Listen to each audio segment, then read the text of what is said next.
Guys, is this good? Katsucon 2025. What a way to start my convention circuit for this year. I had already heard crazy good things about this show from my friends who tabled there last year, and actually being there definitely surpassed my expectations. I drove to the show with a helper, I wanted to bring as much stock as possible, and I really felt like I might not make it through the weekend if I didn't have someone to help me set up and take sales while I was eating or going to the bathroom. The con was in the Gaylord Resort Convention Center in Maryland and got around, I want to say 20,000 attendees. The Artist Alley is pretty small relative to the attendance size, which means it's an excellent show to sell at if you can get in. Setup this year started around 5 p.m. on Thursday. I think they kept artist check-in hours longer because there were some delayed flights due to the weather, but we checked in, grabbed our badges, made our way to the table which is in the back of the hall, and Katsu staff also gave us a little treat bag which was super sweet of them. But yeah, we set up the table. I waited until day 1 started to put out some of the self-serve stuff and display items out, and this is what my table pretty much looked like for the weekend. On the left I had basically all of my charms and acrylic stuff.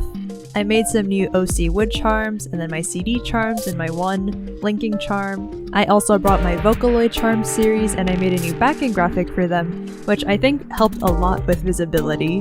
Then I had all my Arknights guys and then the Project Voltage Mikus. Finally I had the orb standees and then the gacha machine for the Vocaloid charms. On the right side was basically all of my print merch. I had my stickers and mini prints be self-serve, which helped speed up things a lot. And I also put my art books around this area so people could pick them up and flip through them. I also brought my Orvi normal couple, yaoi couple, yuri couple, I see no difference, love is love tip jars. I had these from a previous con and people found them funny, so I decided to bring them with me for Katsu. In terms of new merch, I had my OC wood charms based on my project The Tale of Eternity, and I also heard that Katsu is kind of like a ribbon con, so I made a couple of ribbon designs based on my OCs to hand out with purchases. People really like the "Let's make this the year of Yuri" ribbon, which I guess makes sense when I think about the fact that the Yuri tip jar won at the end of Sunday. I was also doing an OC Year of the Snake themed stamp rally with 2 friends who were also tabling at Katsu. We requested in our applications to be next to each other, which ended up actually happening, so the rally was just 3 tables in a row. But I made my first Riso print featuring Amagi, and I love fluorescent pink so much, and I would like to do more Risos in the future.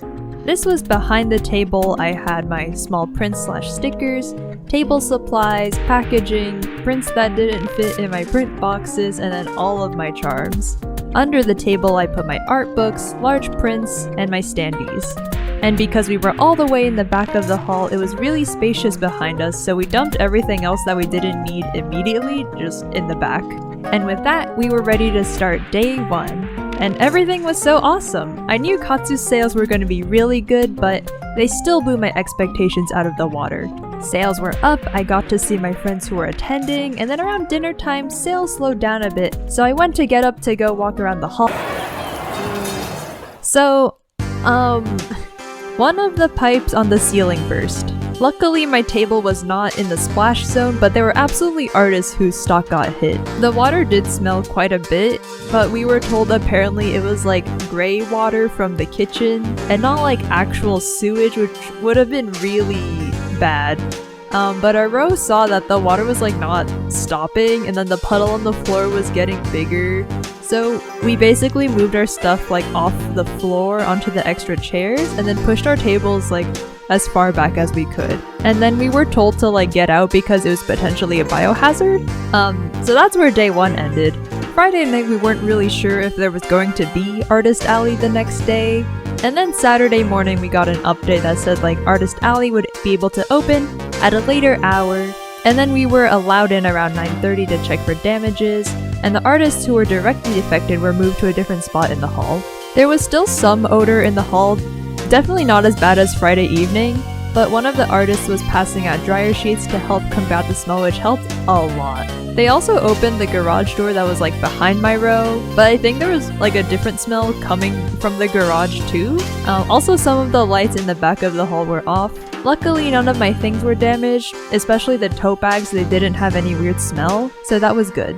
The Artist Alley opened to attendees at noon and closed at 9 p.m. instead of 8 p.m. to make up for the lost time. The Katsucon staff was really on top of communicating with all the artists, and I did feel like they were trying to take care of the artists as much as they could, which I was super grateful for. Despite the water pipe incident, Saturday was still amazing and I broke my con earnings record by the end of the day. I'm not sure if the reduced hours and being near the site of the incident impacted my earnings, but that's not really something I can calculate, I think. It still got pretty crowded in the back during peak hours, so hopefully the smell didn't deter anyone too much.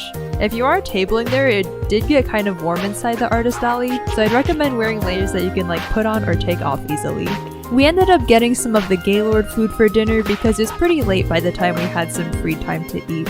After that, we put everything away and went to sleep for the day. Sunday, the hall was open at the normal hours, so 10 AM to 3 PM. You can see that they turned on the lights around my area and also properly sectioned off the area where the water sprayed. My sales were actually pretty similar to Fridays, even though Sunday's hours were shorter, which surprised me since Sundays tend to be not super busy for me. After the hall closed, we all took down our displays, packed up. It was really windy outside and one of my display prints got blown away. But I got a celebratory dinner and dessert with friends, and I really cannot overstate how nice it was to have fresh, hot food after 3 days of cold to lukewarm food. And the next day, we started the drive back home. This was my best con to date, not that it really means much because I've only done 5 cons, and I'm really happy with how I did. I was able to prepare properly because last year I did Fanime, but I was really understocked, so I lost a lot of sales there. So I referenced how much I sold at Fanime to prepare enough stock for Katsu, and it worked out pretty well. Also, it helps that I was driving to Katsu versus flying to Fanime, so it's easier to bring more stuff. This was my first con where prints were not my best sellers, which is kind of interesting. Usually my prints sell best, but this time it was charms and charm deals that did better. Maybe it's just the crowd preferring little trinkets over prints or something.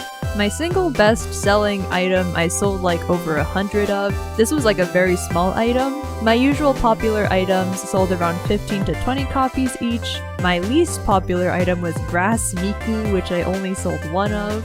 But in general, for cons of this scale, I would recommend 30 to 50 of your bestsellers depending on how popular or niche they are. If you can, I would really just bring as much as you can for Katsu. That being said, here are some improvements for future cons that I would like to make. First of all, I definitely need to find a better way to do sales tracking, because I was using a spreadsheet that I printed out and keeping count with tally marks, but with how fast sales were moving, it's becoming difficult to keep track of what people were buying.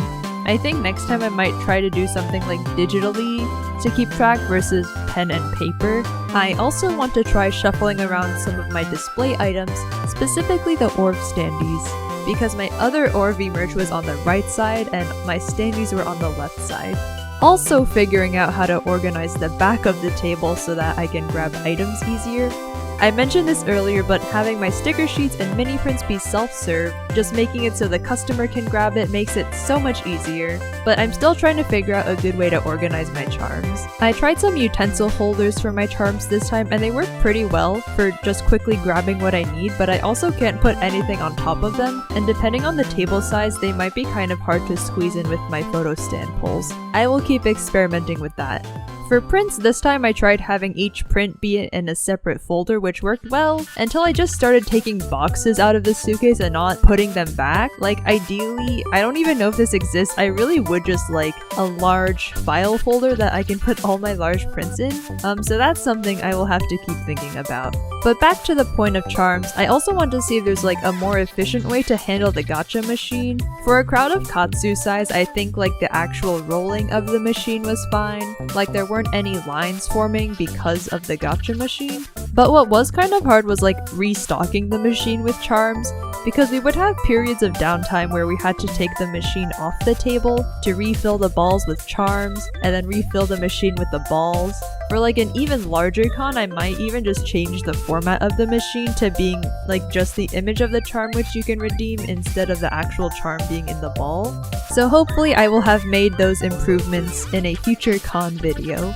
I thought maybe Katsucon would be my perfect con trademark after some strange con happenings last year, but the water pipe happened, so it's not my fate, I think. Honestly, every con ends up having some kind of hiccup and you gotta just kind of roll with it. And that was Katsucon 2025. I would love if I could get in sometime, but we will see. Anyways, here's my con schedule for the first half of the year. Come say hi if you're there. Bye!